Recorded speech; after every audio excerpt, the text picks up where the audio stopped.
أبو حمزة تاجر الأعضاء البشرية، طرف جديد ظهر في قضية طارق قاتل طفل شبرا الخيمة. الطفل أحمد اللي تم استدراجه لشقة طارق وقضى عليه وسرق أعضائه بشكل مرعب والشنيع اللي انتوا عارفينه. مين هو أبو حمزة وإيه دوره في القضية؟ هنكشفها. هو طارق ذات نفسه، وإزاي يتعرف عليه، إزاي الشخصيات دي أصلا موجودة في وسطنا. طارق بيقول قدام التحقيقات أمام الجهات المختصة تفاصيل مثيرة في واقعة قتل الطفل أحمد المعروف باسم الطفل شبرا الخيمة بعد ما استدرجوا لبيته وقتله، وده تنفيذ لطفل تاني للأسف مقيم في الكويت تعرف عليه في المواقع المشبوهة، هي موقع الدارك ويب الخاص بتجارة الأعضاء البشرية. وعن هوية أبو حمزة تاجر الأعضاء البشرية هيكشف لنا طارق مصايب.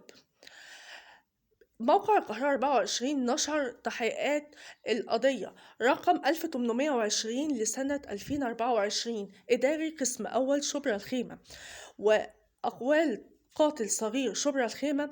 قال إن أبو حمزة تاجر أعضاء بشرية. طب إزاي يتعرف عليه؟ وإزاي الشخصيات دي أصلا موجودة في وسطنا وإحنا مش حاسين بيها؟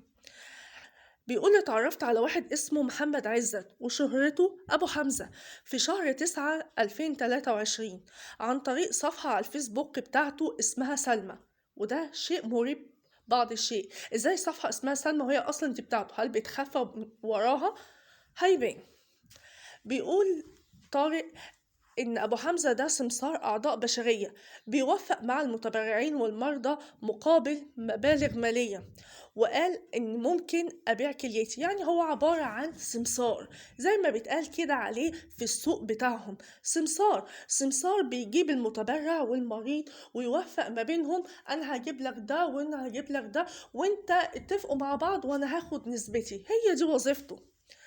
وقال إن ممكن أبيع كليتي مقابل 170 ألف جنيه، وبالفعل جابني بيته بشبرا الخيمة ونزلني أشتغل في قهوة لحد ما عملت عملية استئصال الكلية اليسرى في مستشفى الجو التخصصي، وبعت كليتي مقابل 170 ألف جنيه وأخدتهم من أهل المريض في كافيتيريا المستشفى.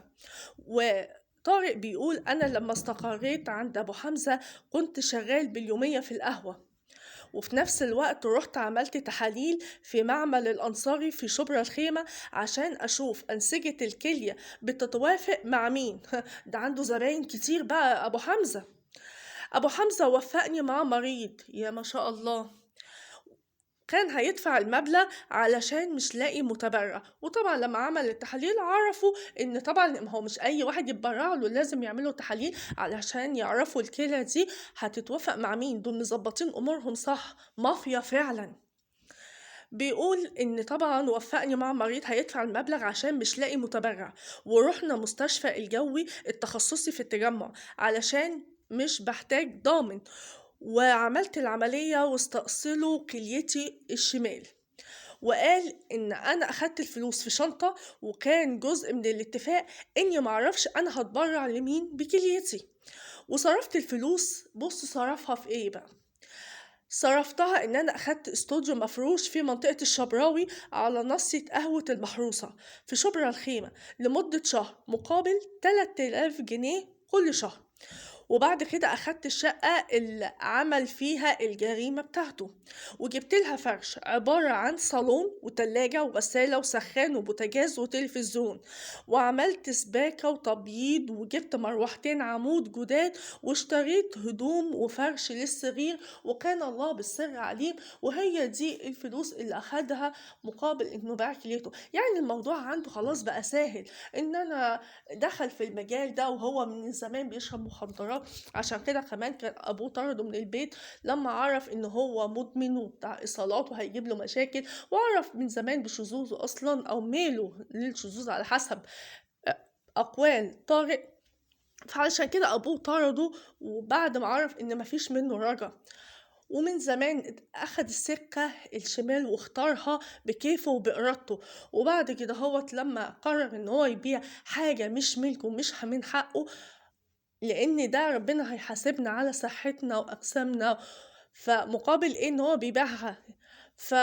باعها وطبعًا أنا مش عارفة كل ده بيحصل وإزاي موجود حوالينا، يعني الواحد ما كانش متخيّل إن ده موجودين أصلًا، يعني بيقول لك الdark web ده مواقع مخفية أو الإنترنت مظلم، لأ ده في دول ناس مظلمين، مواقع عايشين حوالينا، ناس عايشين حوالينا وإحنا مش عارفينهم، وممكن يبقى شايفينهم قدّامنا وإحنا مش حاسين بيهم، زي شخصية أبو حمزة اللي هو سمسار، بس مش سمسار عقارات، لأ سمسار أعضاء ومافيا بتحصل حوالينا وإحنا مش حاسين، ده عنده بقى ورق على كده من اللي طالبين طبعًا أعضاء ومش بس كِلْية، أكيد بقى حاجات تانية، و ومقابل كده يقعد يستقطب الناس وإن هو يحاول يجيبهم مقابل إن هو هياخد نسبة، ما هيبقى طبعًا مكسب ليه، هياخد نسبة من هنا ونسبة من هنا، وأدي أهو فعلًا والله الواحد مش متخيل إن ده بيحصل حوالينا،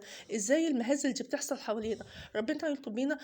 طبعًا كل مادة تظهر أعضاء جديدة وأطراف جديدة في القضية، حاجات مرعبة حرفيًا، ده حكاية أبو حمزة سمسار الأعضاء اللي موجود مافيا أعضاء بشرية فعلًا لازم يتقضى عليها وعلى كل اللي حواليها.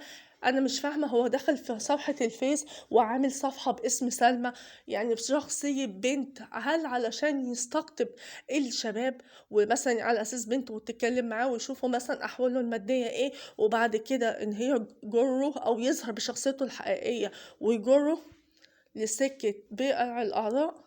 وهل اختفاء أعضاء الطفل أحمد اللي مات في شقة طارق وما لقوهوش أعضاؤه، لقوا بس الأحشاء موجودة جنب السرير في كيس، واختفاء الأعضاء هل وداها اللي هو أبو حمزة ده وخدها؟ لسه هيبان في التحقيقات. دي المعلومات الأولية اللي ظهرت عن طرف جديد ظهر في القضية، وحاسة إن كل مادة هتظهر أطراف تانية في القضية. إن شاء الله هيتم الإعدام وده الحكم الرادع ليهم عن قريب.